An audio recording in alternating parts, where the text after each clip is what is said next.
Hello, my name is Tim Kawahara, and I am the Executive Director of the UCLA Ziman Center for Real Estate. And I would like to welcome you to the UCLA Distinguished Speaker Series in Affordable Housing Fireside Chats. This is a reoccurring interview webinar session bringing together leaders and experts in housing from around the nation to engage our various university constituents on critical issues related to urban housing markets and housing policy and sustainability, particularly the housing needs and outcomes of the homeless and very low to medium income households. This program is made possible by the Howard and Irene Levine program in Housing and Social Responsibility at the Ziman Center for Real Estate at UCLA. Today's virtual fireside chat will feature an in-depth discussion on an affordable housing, low-income housing tax credit, or LIHTC, development case study currently under construction in Los Angeles. Our expert practitioners will examine and discuss how all the pieces of the project came together to make a successful affordable housing development deal. We are fortunate to have a really great group of panelists with us today. First is Reagan Maechling, who's the VP of Acquisitions at Enterprise Housing Credit Investments, LLC. Happy to announce that Reagan is a double alum from UCLA, having received her BA and her Master's of Urban Planning from the UCLA Luskin School. Second, we have Matt Mason, Director of Real Estate Development, West Hollywood Community Housing Corporation. And then next we have Ann Sewill, General Manager, City of LA Housing and Community Investment Department. And Ann is relatively new to that role, so congratulations, Ann. And then, of course, our moderator this afternoon will be Robert Wasserman, Senior Vice President of Tax Credit Investments for U.S. Bank Corp, Community Development Corporation. And Rob himself is also holds several degrees from UCLA. I think it might even be an undergrad too, so maybe a triple, but certainly business school and law school. And with that, I'd like to turn the program over to Rob to take us away. Rob. All right, thank you, Tim. Welcome, everybody. This is a very large and well-attended event, and I think it's going to really enlighten a lot of people about how these developments are actually produced. But we have a lot to cover, so we're going to rush through a number of items, but really leave some time for everyone to ask some great questions at the end, as we always do. This is our second fireside chat, and I want to, as always, thank the Ziman Center, in particular Tim and especially Julie, for organizing and leading so much of our activities here. But the center really offers a lot for our industry, and especially students or an alum. If you haven't tapped in, I highly encourage you to do so. And the goal of this is obviously to learn about these developments, but it's also to nurture an appreciation and understanding of what it takes to get one of these done, and to always bring it back to the essence of it all, which is the community impact and the catalytic effect that these developments have in our communities. So before we jump in, I'm going to give a short overview of the community itself. Okay. So West Hollywood Community Housing Corporation, they're developing, it's Bernardo Sage. It's a 42-unit, 6-story affordable housing development in the Pico Union Koreatown neighborhood. Half of the units are set aside for permanent supportive housing for the homeless, and the other half are made up of family units for up to 50% of the area median income. It's 11,800 square foot development. It was city owned, and it was awarded to West Hollywood by HCID as part of a competitive RFP process. The financing of the project includes 4% low-income housing tax credits, soft financing from HCID's Triple H and PSH soft funding sources, the state of California MHP funding, and a conventional perm loan from Citibank. Enterprise Communities is the LIHTC investor. Homeless Healthcare Los Angeles will provide specialized case management services for the formerly homeless, and will add a full-time resident services coordinator to provide such services for all residents. And the project amenities, as you can see, it's a very aesthetically pleasing site. It's going to include a rooftop outdoor open space, a community room, laundry rooms, and 16 parking spaces that are below grade. So before we jump into the development itself, it's really important to us that you understand that these communities are developed by people for people. So we want to take a moment for you to get to know who the leaders are on this panel. And if you're a student, you're going to see some of their career trajectories. If you're a professional right now, you'll see potential partnerships and opportunities to connect. So let's start with the individual stories. Ann, welcome. And congratulations on the new role at HSID. It's very exciting. So Ann, can you tell us a little bit about who is Ann Sewill? Where'd you grow up? Sure. Thank you, Rob. Thank you. Good to see everybody virtually.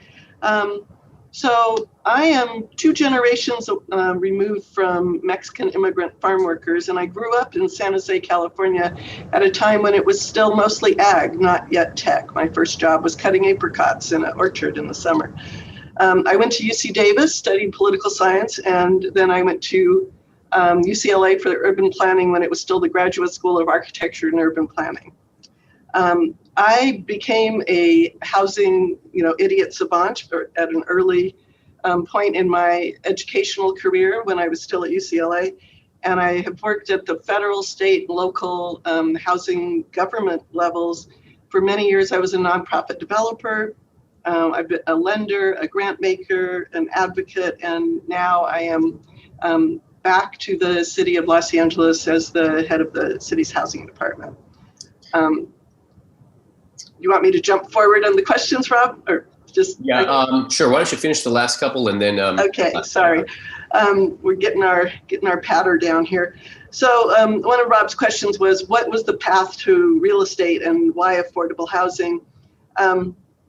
I intuited early in my life as working with farm workers, living down the street from farm working, that housing security was really important as a foundation to family success. And I really liked the link between housing finance and housing policy. And I have always thought that real estate is where housing policy becomes real. So the last question is, what's the one bit of advice and counsel we have for students listening to our stories? And mine would be, keep asking why. Ask about the why beneath the why, and you will become more useful that way. Yeah, that's very helpful. That is something I tell a lot of my coworkers and my friends, just keep asking why, and you're going to eventually find that whatever you're discussing either has legs or it doesn't. So thank you very much for the background and the explanation and some advice. Matt, let's go for you. And how about we do this? Why don't you just kind of run through the few items that we spoke about before? Sure, and I'll go to Reagan after. Okay, so my name is Matt Mason. I'm not a native Californian. I'm from Minnesota, and you might hear my Minnesota accent come through occasionally. So I studied urban planning at the University of Minnesota, got my undergraduate in planning, and then moved to New York to get my master's degree in planning as well. I began work as an urban planner, working for the city planning department of the city of New York in the early days of the Bloomberg administration, and really found myself working with a lot of affordable housing developers in the South Bronx and really liking what they were doing. So my career sort of continued through an economic development policy path in the city of New York, and eventually I moved to Los Angeles to work for the Community Redevelopment Agency back when there were redevelopment agencies in California. And there also, I was introduced to a lot of affordable housing developers working in Southeast Los Angeles, sort of along the historic South Central Avenue corridor, and working from the funder side at that point. And it really sparked my interest in getting into more hands-on, site-specific urban infill development and specifically affordable housing. So I went back to get another master's degree in real estate development and went into affordable housing development, which I've been doing for the past 6 years. So, Matt, if you had one line of advice and counsel for UCLA students, what would that be? Well, I would say find something that you're passionate about and that really, drives you to get to work every day. And, even if it evolves over time and requires going back for a second master's degree. Good. I'm sure UCLA appreciates the tuition if anyone else gets back. Okay, so now we're going to jump to Reagan, and thank you, Matt. That's informative. It's great to see people from all over the states bringing their knowledge that they learn in other areas to California, because it goes both ways. Short, hot second about Reagan is that I met Reagan back in 2002 when she was just a newly minted grad from UCLA, and I was working at a company, and we were closing a very, very large investment in Northern California, and she was by far and away the greenest person in the office of the developer. But it quickly became apparent that she was hands down the most attentive, receptive, and she just got it at a very, very early stage in her career. So now, 18 years later, we're still friends. She's still only 29 years old. I've gotten a lot older, but she has really been a wonderful asset to the Southern California affordable housing community. And I'm very happy to open this up and let Reagan share her story right now. So go ahead. Thanks, Rob. That was a very kind introduction. I grew up in mostly in Oregon, Utah, and California. But my family spent 4 years living in Bangkok, Thailand, kind of in the middle school time frame. And that just had a tremendous impact on me, sparked an interest in cities, the built environment, and kind of starting to think about urban studies. So I ended up coming to UCLA for my undergrad, and I got degrees in international development studies and political science. And it was after that that I got a public policy internship up in the Bay Area, and it was focused on transportation and housing. And so it wasn't even until that point after college that I began to get an understanding of what affordable housing was. And in this policy role, I really became intrigued with understanding how affordable housing really works. So I ended up, after getting my feet wet, closing that deal up in Northern California, working with Rob and his organization, I came back to UCLA and got a master's in urban planning. And that really allowed me to build a foundation and a deeper understanding of all of the, finance, policy, and community development elements of affordable housing, and also to start to build a professional network in Southern California. And I, ended up getting some experience both in market rate and affordable housing over the years, but, pretty early on decided that affordable housing was just a great match for me in terms of a desire to make a positive contribution in my community, work with some, really awesome and dedicated folks across the industry, and to challenge myself every day. So Reagan, if you, as a double alum, if you had some advice and counsel for current UCLA students, what would that be? My advice would be to, if you feel like you haven't found your passion yet, keep looking. I didn't even know what affordable housing was until after I finished undergrad. Ask questions, explore, follow people in areas that interest you, and ask if they'll do an informational interview and talk to you about their course.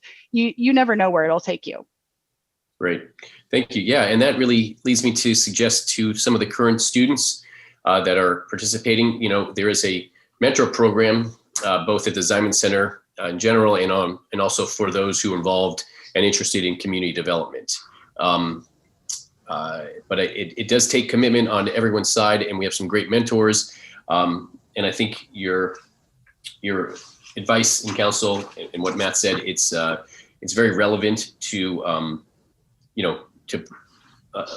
advancing your career. And I want to just also reinforce again what Ann said about asking why. Just keep doing it. You're going to get there. Okay, let us jump into this very interesting development. So we're going to start with Matt and talk about the community's story. So it's the concept of pre-development. Way before the closing happens, way before people start living there, there is a dream, a vision, an idea in someone's head. And it's not from a financing person like myself or from a lender, it's from the developer, oftentimes. And Matt, let's start with you. Where does the story start? Why this building? And when did you bring in some other partners? Sure, absolutely. So Brendo Sage was one of maybe 10 or a dozen properties that the city of Los Angeles, that HSID LA, offered up for RFP to affordable housing developers back in 2017. So this was an effort to really leverage the city's assets of vacant properties to produce more permanent supportive housing shortly after Prop HHH passed in November of 2016. So this site specifically was really compelling to West Hollywood Community Housing Corporation because we had at the time 3 and now have 4 projects in the immediate vicinity and walking distance. And that really plays into our development strategy of clustering our projects so that we can share services and provide sort of shared benefits to all of our residents. So we competed for this project and were awarded in 2017. So really the city of Los Angeles, HSID, was our first big development partner for this project. And they awarded the first source of funding into the project, which was HHH, PSH loan, which helped us to leverage other soft sources of finance, including state funding from HCD, the state's Housing and Community Development Department, and project-based voucher subsidy for the permanent supportive housing component, and eventually tax credits too. And I should go back and say, having known the neighborhood fairly well from previous developments here, WHCHC was aware that Pico Union is a neighborhood that, number one, supports affordable housing. The council office here supports affordable housing. And the real need here is, low-income families who are living in crowded conditions. Oftentimes you see 5 people living in a 1-bedroom apartment or similar situations. So what we proposed was a 50% low-income family project and a 50% permanent supportive housing project to sort of meet the HHH goals, and I think the goal of the RFP as well, and also to meet the needs of the Pico Union neighborhood. So that really literally shaped the building as we had to sort of build to accommodate 2 and 3 bedrooms, as well as the 1 bedrooms and studios to accommodate both of these populations. So we were awarded tax credits as the last step in sort of the financing stack before we get into the conventional financing. And that was precisely when COVID hit, which made this project that much more interesting. Great. Thanks, Matt. We'll jump into some of those other topics later, but let's move on to Reagan, where, Reagan, you as the equity investor, when did you get involved, and what's the role of an equity investor in this type of community?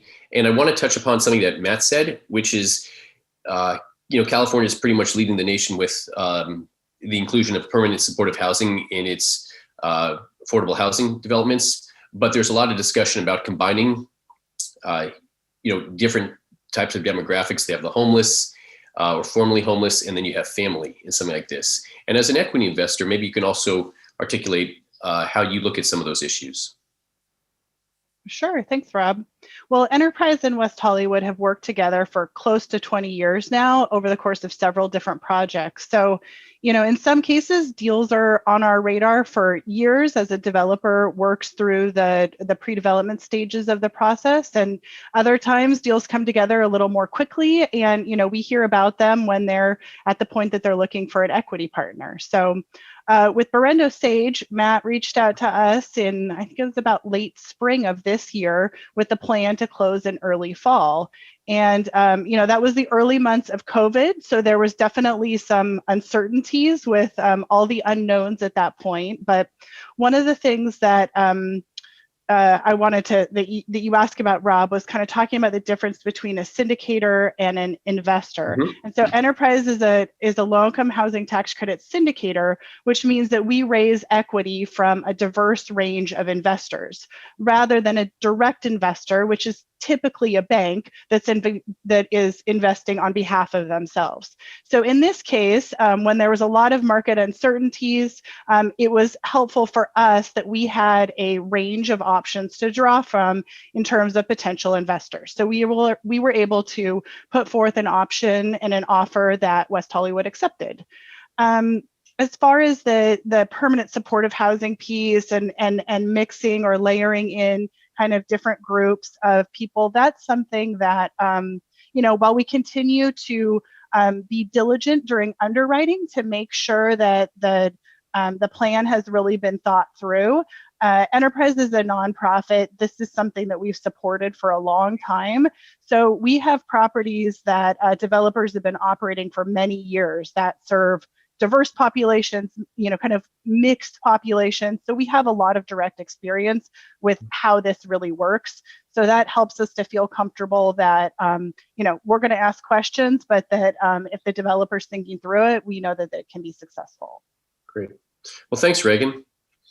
Ann, you're the head of HSID. You had a couple roles here, providing financing and also issuing the RFP for the developer to obtain the land. Can you tell us about the city's role and about the funds you allocated here? Mm-hmm. Absolutely.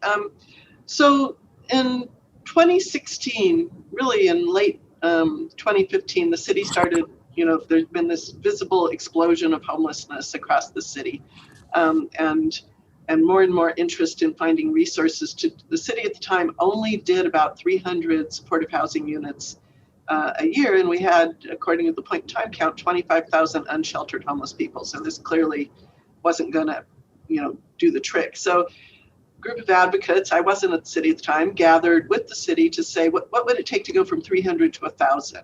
And that became Measure HHH, $1.2 billion parcel tax, which was approved by the voters in November 2016. And we literally planned that out by backing into what would it take to do an extra 700 units a year. And speed was a really important priority to us in the time when we didn't have cash, but we had property right before HHH passed, we assembled this list of 10 properties that Matt mentioned, and Brenda Sage was one of them, and put it out to an RFP. A really good example of keep asking why, because I think, Matt, you got the good one of the 10 properties. There are properties in that list who had some real challenges to overcome, high water tables on a hillside, et cetera. So sometimes free is a challenge. But along with the free land or reduced price land, the HHH money allowed us to go in at about 140,000 a unit. And we did something that we didn't usually do. Most of the city's funding is competitive. You have to come in and compete with your peers. And we only approve 6 to 10 projects a year. HHH was open window. As long as you met the threshold, you knew what you were doing about supportive housing, you had the right experience, and could operate it. We approved everybody who came in because we were trying to get as many projects out the door as possible. Great. Not to say that West Hollywood wasn't special, they were, but it was like, let's just get a lot of things out at once. They're all special. They're all special. So now that we have the pre-development described, let's move on to underwriting and closing. So we're going to start with Reagan. The investor often has a lot of requirements during underwriting. They are putting in a lot of the equity, which is the lowest level on the capital stack. Reagan, can you tell us about what an investor needs to close an investment like this? What kind of underwriting and what are the legal processes that you deal with? And then maybe touch on some of the risks and how do you seek to mitigate those risks? Sure. Thanks, Rob. So, first and foremost, on a tax credit deal, it's a 15-year partnership. And so all of the equity that the investor or the syndicator is putting in goes in upfront during construction, but the tax credits don't start getting delivered until after the project is completed. And so there's that fundamental risk of putting the money in, but not getting the benefits until after that happens. So that's kind of our job is to make sure that if the equity is going in upfront, then the project delivers what it's supposed to deliver over time and stays in compliance with all of the program's requirements. So on the front end, we're analyzing everything from the financial strength of the developer, the experience of the entire development team, the development budget, the operating budget, the achievability of the projected rents, what kind of subsidy sources the project might have, how services are being provided, especially if it's a permanent supportive housing project. And that's just kind of get started. It is really a comprehensive deep dive. From a legal and risk standpoint, developers and investors are entering into a limited partnership agreement at closing at the start of construction. And that really establishes the roles, responsibilities, and all of the obligations of each of the parties that's involved in the deal. So, fundamental to any low-income housing tax credit deal is the delivery of those housing credits. Investors are not generally in affordable housing to make some big yield or get some big return. They're in it because it's a smart, stable investment. It's a way for their companies to give back, or meet CRA requirements, but it's not about getting this big yield like you might think about in a market rate housing development. And so, kind of fundamental to our role is making sure that the tax credits are being delivered on the schedule that's proposed. Great, thanks, Reagan. Ann, from a city's perspective, can you describe your role during closing? And do you believe that the city, and I know you had two different roles here, are you more active in pre-development during the fund allocation process or during closing? And then finally, maybe you can touch on some of the risks that HCLA evaluates. So usually we're, as Reagan mentioned, most entities involved in a project are underwriting to make sure their goals are met. It's not only the overall health of the project, it's will the tax credits be delivered? Will my loan be repaid? In the city's case, it's will our voter approved mandates be met and our affordable housing goals. So we look at the ability of the project and of the developer to deliver on the depth of affordability, the tenant population that they've promised us, in this case, families and people experiencing homelessness. We have concerns about things like prevailing wages. Will they be able to, meet, comply with those requirements? So because we are usually doing layered partnerships, as this one was, with lenders and investors, we focus on meeting our goals and leave some of the things about, is this developer going to be capable of doing this for 15 years, to some of the other partners, which is usually, in the case of a strong partner like Enterprise with lots of experience and a mission-driven developer like West Hollywood, safe. It is not always safe because the city is putting in that top cushion of risk money. And you can get some investors and some developers that are like, if it all goes totally hinky, the city will fix it because they're the ones in the most high-risk place. So we delegate some of the underwriting, or we leave some of the underwriting to our partners, but not all of. We have to. There's a minimum that we must look at about is this more likely than not to be a good project? Assessment that we do. Great, thanks, Ann. Matt, you're putting all the pieces together during this closing, and this will be just one question. I'm going to combine the questions just in the essence of time. Can you walk us through what a developer needs to do to kick off the underwriting and the major hurdles that you have to deal with? And then maybe touch on how the actual closing happens, those last two very wild days. Sure, absolutely. So in order to begin the underwriting phase, the lenders and the investor are going to want to have all of your soft financing in place, of course.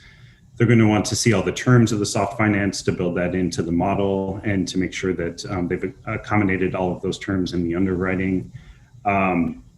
One of the important aspects or pieces of the puzzle is construction costs. This makes up a huge portion of the total development costs. So you want to have your general contractor selected or very close to being selected, so that you have a really firm idea of what the construction cost is going to be, so that you firm up that portion of the budget and therefore that portion of the underwriting. It's not directly related to the underwriting per se, but on a timing basis, you want to make sure that your building permit is filed and you're well along in the permitting phase with the city. City of Los Angeles takes anywhere from 8 to 10 months for from building permit application to issuing a building permit, and you'll need your building permit prior to closing the construction loan. So you want to make sure that you're well along in that process, and you'll also want to know if there are any changes that building and safety want to build into the project, so that you're building that into your construction cost estimate and your underwriting as well. So they all are interrelated. In this case, some unique challenges arose for Brendo Sage due to COVID. There were a lot of questions in, how COVID would play out and what sort of scenarios might present themselves, what sort of risk management we had to do. So there were stress tests built into the underwriting that were perhaps a little bit more stringent than we're used to, sort of accommodating a potential longer construction schedule in the case of some sort of impact to either infections or an impact related to import of materials for construction, and perhaps delays to lease up or a future residents' ability to pay as well. So I think we went through just a bit more of a process and ended up with a bit more cushion in our numbers as well, to account for those risks. And then more generally, I think for affordable housing projects, we find that we need to balance the sometimes competing goals of a variety of funders, negotiating whose money comes in when during the construction process. So the first funding in is sort of the most risky because you haven't built your building yet. And then conversely, at the end of the project, how residual receipts are split between the soft lenders and how leftover cash flow after operations and debt service is split between soft lenders. We had a great team, and we were able to resolve these issues, I think, expeditiously in this project. These are just some of the things that come up. And then towards the end of the project, if you're able to do things right, the last 2 days can actually be really easy from the developer's perspective, but oftentimes a lot of the final thresholds that you have to cross really do come down to the wire. Your numbers should stop moving a couple of weeks at least in advance of closing, but sometimes that's not quite true. So there might be a final turn of the numbers to accommodate some last minute change. And therefore a last minute change to the loan documents and the partnership agreement with Enterprise, with a partner. There's sort of a scramble to go around and make those modifications and make sure everyone is okay with each of those modifications. And sometimes something as simple as getting signatures is a last minute sort of scramble. And there's a great project manager on this project, and she has been really good in this closing and in other closings about driving around the city to make sure that we get those signatures. And one time, not on this project, but a different project, she actually camped out the ground floor of one of our funders, waiting all morning to make sure that we got that signature in time to close for our threshold. But this closing was a little more straightforward. And then the last piece of the puzzle, I think, is from our perspective is sort of coming up with a closing draw to summarize all of the project's pre-development expenses to date, and to submit those for our first draw on construction sources, and to sort of refine the numbers for the sources and uses that are coming into the project during escrow and going out to pay to vendors and the contractor at close of escrow. Well, thanks, Matt. So we're going to move on to construction. And Matt, I'm going to skip some of your points and just kind of refresh, just list them, but then ask Ann a question about certain important construction items. So I know as a developer, you have to have, usually weekly meetings. You're tracking the construction progress and the budget, you're troubleshooting, and then you're providing design and operational direction. And with COVID, there are also some additional issues that will hopefully end soon. But right now, there have been some additional issues. And from your perspective, if everything's smooth, there's sometimes little to discuss, but oftentimes there are hiccups and bumps. Could you describe what the lender's role is during some of these challenging times, and then some of the remedies that you have in your documents? Sure. So I wish it weren't true, but one of the challenges is when you're working with the city is a notoriously slow pay. We are not set up like, Citibank or something where so it takes a long time for us to make a draw request go all the way through the controller's office and spit out money. So one of the challenges there is that even though everybody looks to us as the top loss kind of lender, we're not in the deal with cash for the way. So one of the concerns would be the loan disbursement agreement, making sure your other partners know you're going to have to be funding the first couple of draws because we're going to come along and be a little slow. One of the challenges with that is we need to make sure that that the developers complied with the prevailing wage payments. So there's a whole compliance process that can be cumbersome, and you can have a really super great developer, committed to doing all the right things, and one subcontractor who, doesn't keep good records or is a bad actor can really screw things up. So, people take that seriously and it slows things down.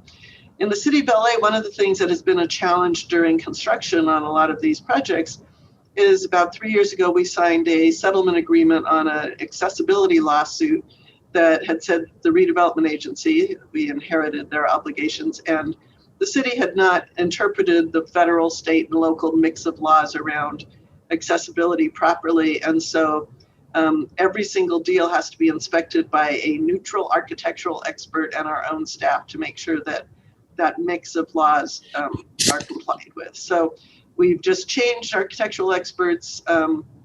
We've done some really great work with staff and some of the borrowers, but I'm thinking, my first thought was, how hard is it? You have the doors be wide and you have the plugs in the right place.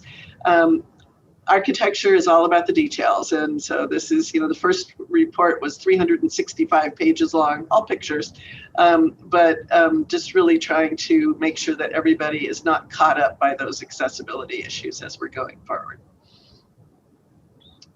Great. Thanks, Ann.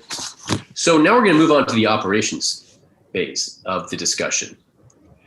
So you're complete. You're built. You have a wonderful LIHTC community making great impact. But there are operating challenges sometimes in these communities.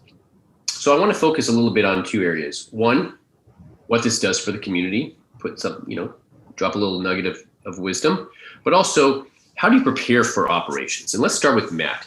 And what are the social services that you provide, and how do you budget for those costs? Sure, absolutely. So in the lead up to opening the building in the 6 months prior to completion of construction, again, weekly meetings where our asset management department really takes the lead and hosts weekly meetings of services and people involved in operations and the key players in property management as well, and really start the process going to prepare for lease up and for actual operations of the project. And it's also really key to involve asset management early in the process during the design phase and during any construction questions that come up related to operations as well, to make sure that we learn from the best practices of operations and build those improvements into our projects, into our communities. West Hollywood Community Housing Corporation provides a variety of services to each of our populations. So we have service programs specific to families with a lot of educational opportunities for kids, job training for adults, and cooking classes, healthy cooking classes. We have a program specific to seniors called the HAPPY Program, the Healthy Aging Program Initiative. We have programs specific to special needs populations and permanent supportive housing or formerly homeless populations as well. And those last two populations really require, they're a higher acuity population that requires a greater deal of staff time and a greater deal of service expenditure. So we really try to build that along with just the total number of units and the expected population into the services budget of the operating expense budget of the pro forma. And in this case, we have a permanent supportive housing population that LA County provides a services subsidy. So any project with permanent supportive housing, LA County's Department of Health Services and Department of Mental Health Services provides a subsidy to pay for intensive case management services. And we provide the offices for these full-time case managers, but their services are really instrumental to keeping people housed, and the funding just comes directly from LA County and does not have to come from the building's cash flow. So that's enormously helpful. Great. Thanks, Matt. So to all of our panelists, we are, as expected, a little behind. So I'm going to ask both Ann and then Reagan just to list a couple of items regarding operations that you deem important. And then we can move on to the closing and the number of questions that are continuing to pop up here. So Ann, so regarding operations, what type of monitoring does HSID do? And what happens to the soft loan at the end of the compliance period? So we talk to the developer, get a report every year about rents and income, because obviously, serving low income people is the whole point. So making sure that that's happening. In many cases, the developer has to give that report to a bunch of people. So there's some economies of scale there. We care about not only the design of the accessibility program, but also that people who need those improvements are in those units, and that as people age in place, they can get reasonable accommodations to continue to live successfully in those buildings. And then at the end of the 55-year loan term, the loan is repaid. The reality is there's many opportunities during that 55-year term where the developer might refinance, resyndicate, et cetera, and extend the loan out, repay part of it, et cetera, et cetera. So I think we're 18 years away from the first batch of 55-year loans coming due, and we'll see if any of them arrived untouched in that period of time. I think most of them have had different changes. Great, thanks, Ann. Reagan, I know from a lot of personal experience that the equity investor really is on top of these investments for 15 years, whether you're a syndicator or direct. Can you talk to us about some of your regular monitoring and what happens if there are operating shortfalls, and how do you respond? Well, thanks, Rob. As I mentioned earlier, all of the housing credit equity is going into the project upfront during construction, but the credits are delivered over 10 years with an additional 5 years of compliance required. And in California, it even goes beyond that. So it's really critical to ensure that the property operates in accordance with all of the tax credit requirements, or the credits could be lost.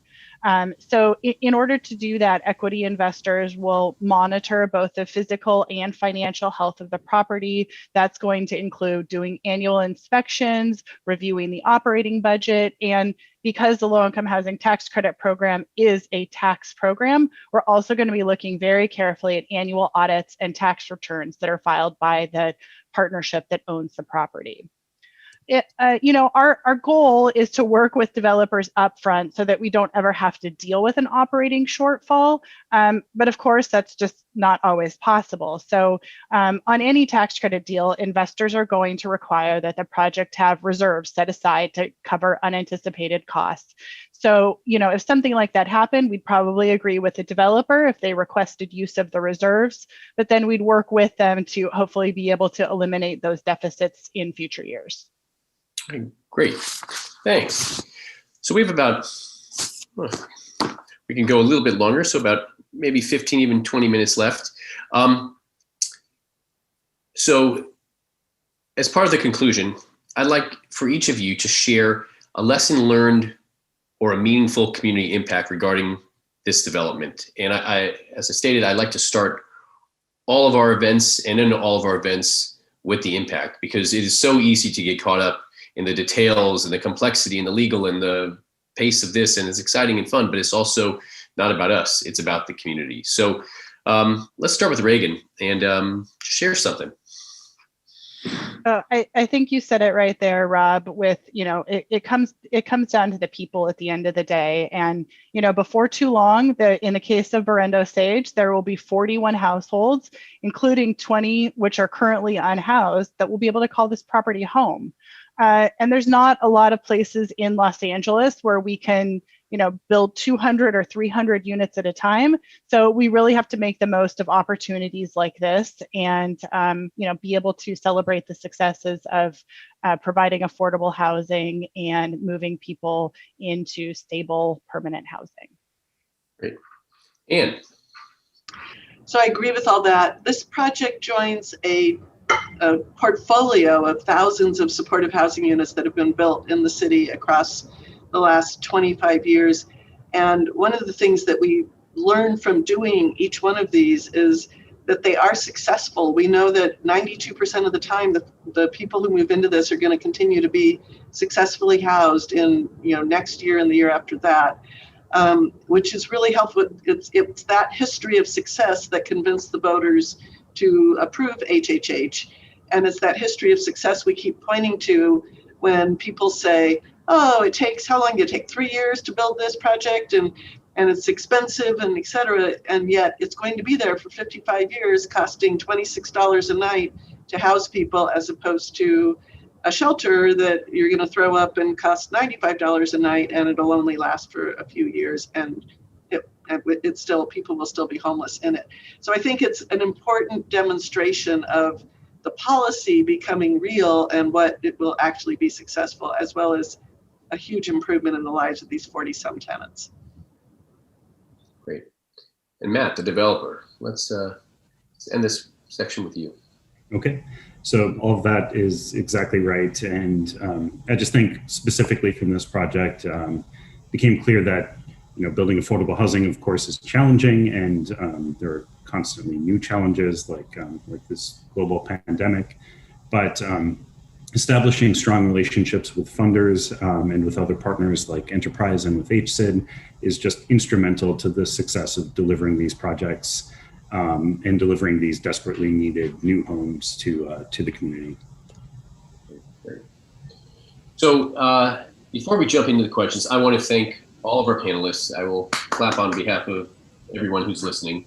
But the three of you, thank you very much for your time and the preparation that it takes to put something like this together. And most importantly, for the work that you're doing for the residents of the community. It is 12:21. And I know some people will probably drop off about 12:30.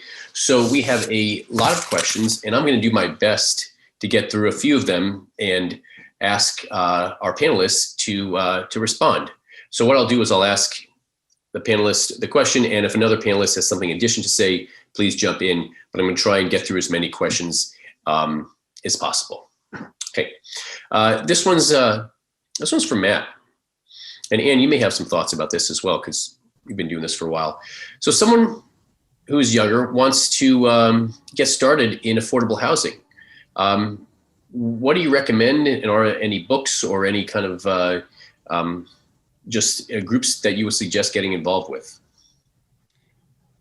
Sure, that's great. Number one, you should definitely get involved with affordable housing. It's an extremely rewarding career, and you get to work with some of the best people and the most talented people who are all sort of in this together to deliver new homes.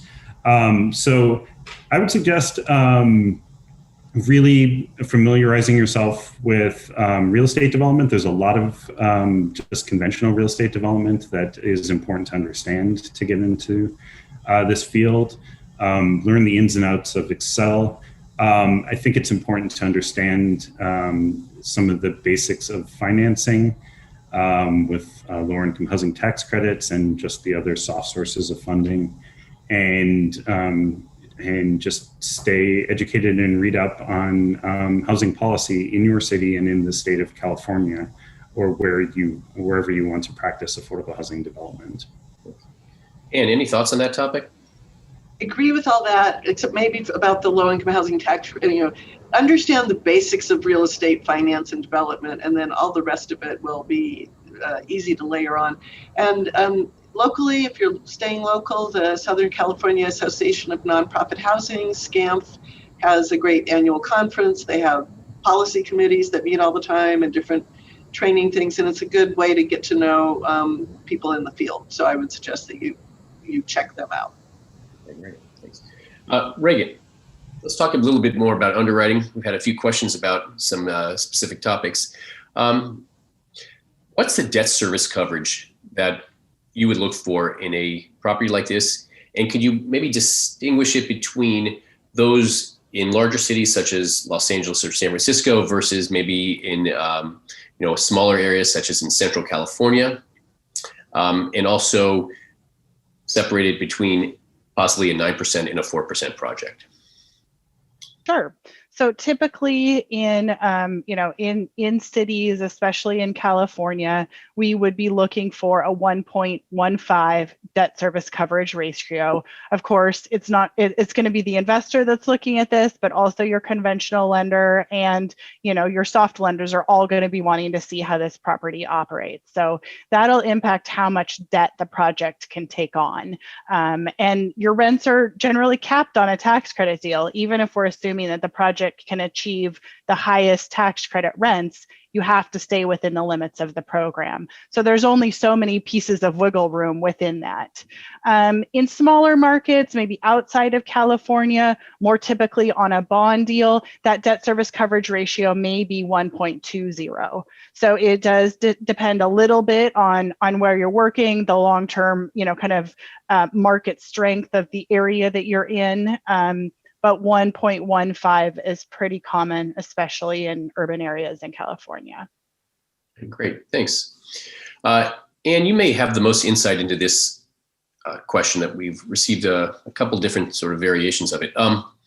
So if you go to an affordable housing conference, it's often, at least the leadership and ownership of a lot of the properties are some of the same demographic, okay?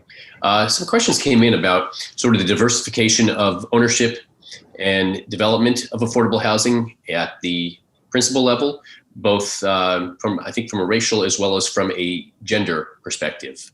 Could you speak to anything that is either that the city's thinking about or the state's thinking about, or anything that you know about in the industry? Sure. I mean, I know this is a interest and a challenge. Most of affordable housing is probably 60% nonprofits and 40% what I would call mission-aligned for-profits. And there's not much, if you lined everybody up who's producing housing in Los Angeles right now, there's not a lot of racial diversity, not a lot of gender diversity. The nonprofits tend to be more women-led sometimes than the for-profits, but that's about it. And really, diversity starts with opportunities for people coming into the field, and also with leadership opportunities for people. You're going to find, people want to work in an organization that has, racially diverse, gender diverse leadership. So, I think it's a challenge that people keep working on. We've got to find a way to, bring in more folks.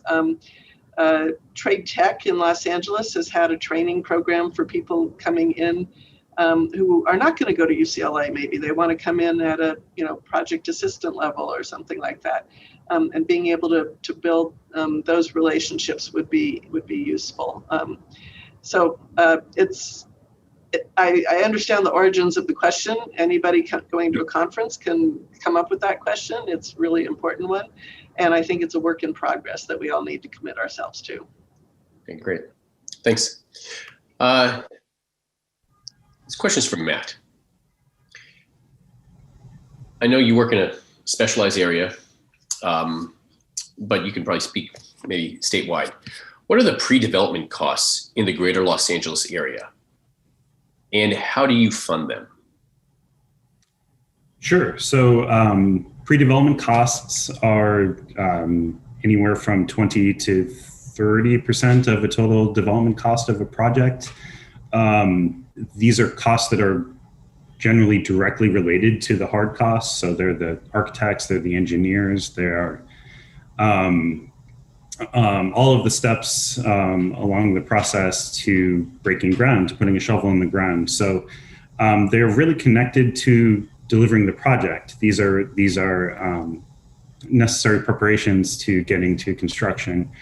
And therefore they are considered part of the total development costs, and they're considered part of the package that all of our funders are basically willing to fund. So our soft finance partners like HSID, the city, and the state are consider those as valid portions of the project, and they sort of come out of generally the same pool as the hard costs.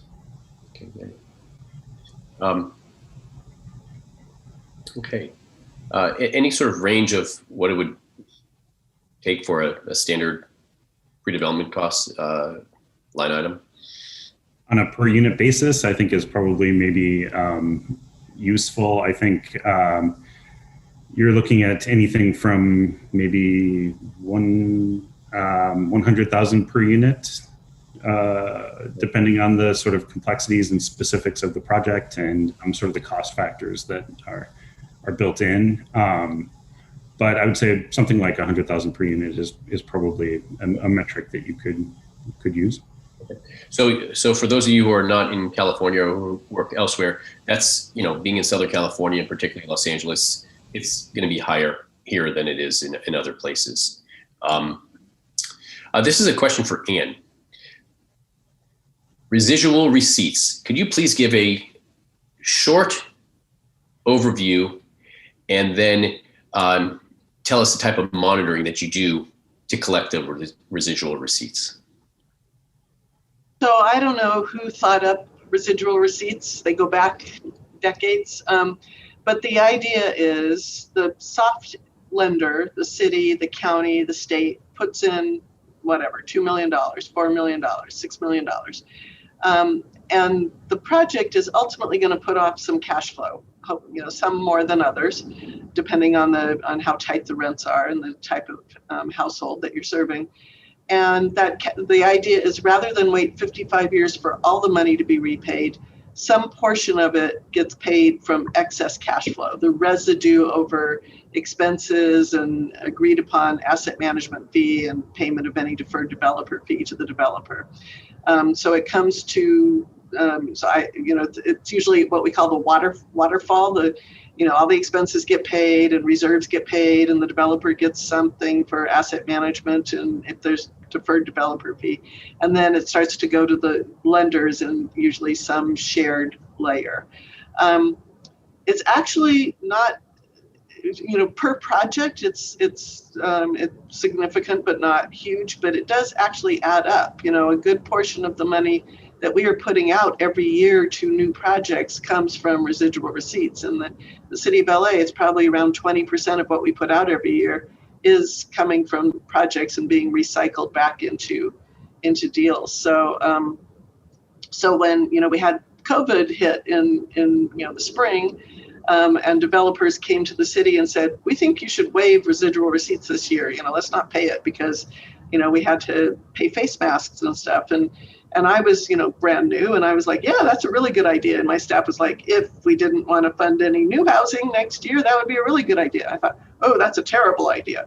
So, I think each one of the government partners will ask for residual receipts, and it's always a balance. You want the projects to be healthy, you want the developers to be healthy, and so you just have to balance all that. Thanks, Ann.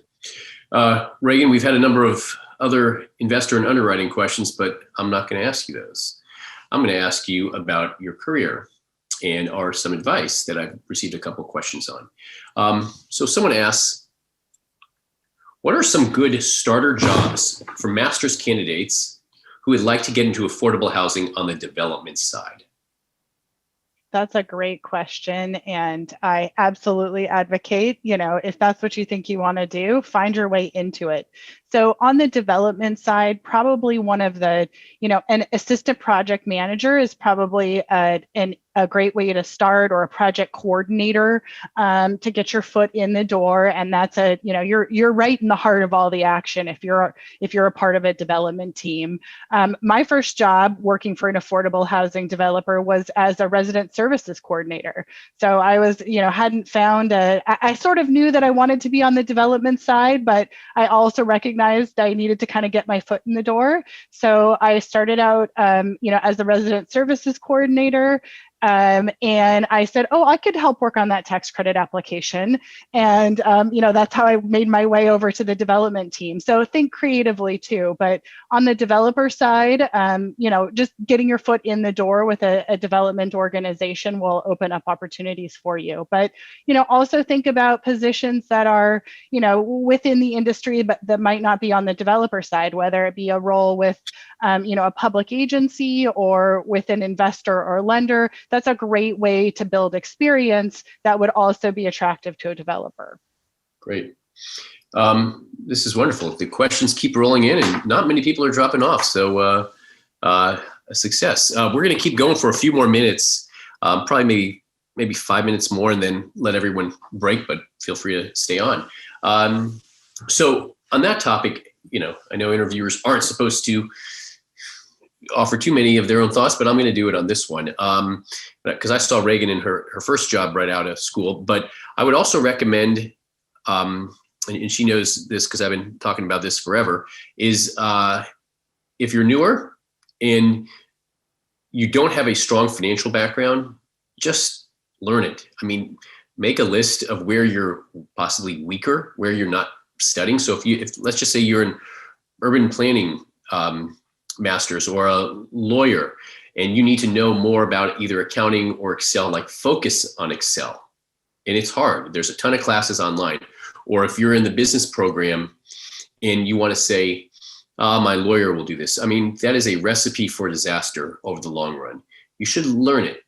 Take a class, read the books, read your agreements, and just focus in the areas that you're not as strong, particularly earlier in your career. All right, Matt, question for you.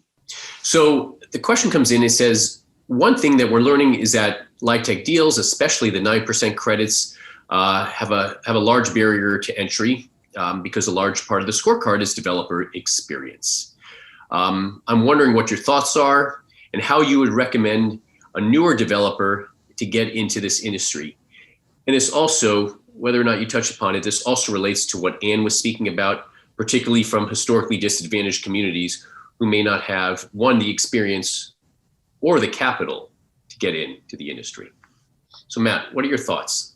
Sure. So you do need the experience points to successfully apply for 9% tax credits. And the way a lot of nonprofits sort of get their foot in the door is to partner with other nonprofits who do have the experience points, and to approach new projects with them, to sort of learn the ropes, to partner on these low-income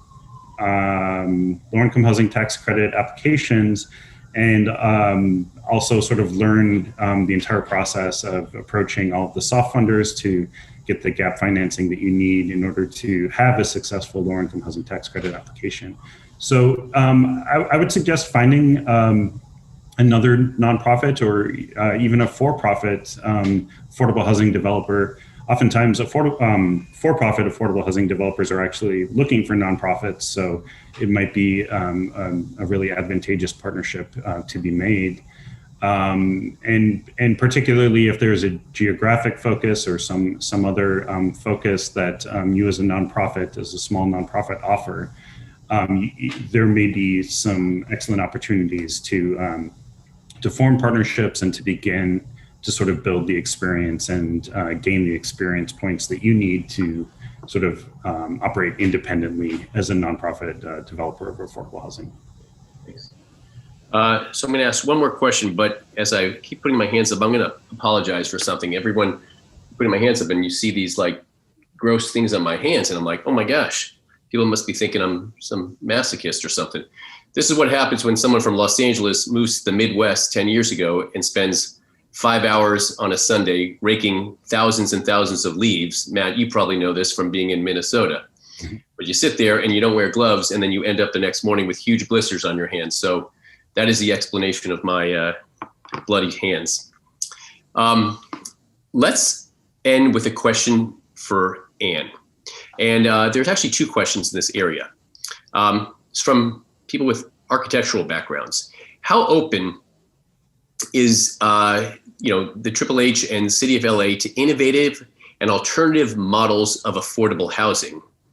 And could you talk about any prefab concepts that are being floated around the city, and how would they score in a tax credit or in a request for financing? So all of the HHH money is currently committed. We're moving into a new era where people can come in through the next competitive call for projects and apply. Projects, so this is going to get to where, Ann has to tamp down her inner cynic. Projects are developed by developers, people who take risks, people who have experience, people who go out, find the site, etc. They find the architects, they find the contractor. They are not developed by modular fabricators. They are not developed by architects.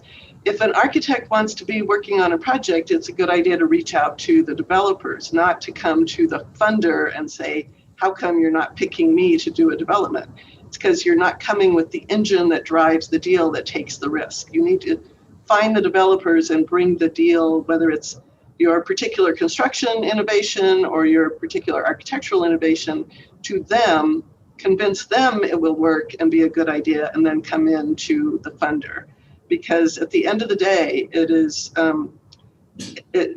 that is the thing that we know is needed to make the deals go forward. We've got right now about 7 or 8 modular deals in the HHH pipeline. Some of them are under construction, more of them are pre-development. And I'm very hopeful that they will actually have good savings on the construction side, definitely on the time side. So I think that will be useful. But since the day HHH passed, people have been coming and saying, I want to be helpful, but they want to come straight to the city and get funding to do their thing. And we need to have that developer participation in that. Great. All right, well, thank you, Ann. We're going to adjourn in a second, but Reagan, Matt, Ann, is there anything else you'd like to add? If I missed anything, or good to go? All right, well, listen, I want to thank the three of you. I want to thank the whole Ziman team. And to the professionals out there, thank you for joining, and thank you for continuing to learn. To the students out there, thank you for exploring this truly wonderful, meaningful area of of real estate sector, but really of our society in general. So with that, I think we're going to adjourn, and thank you very much.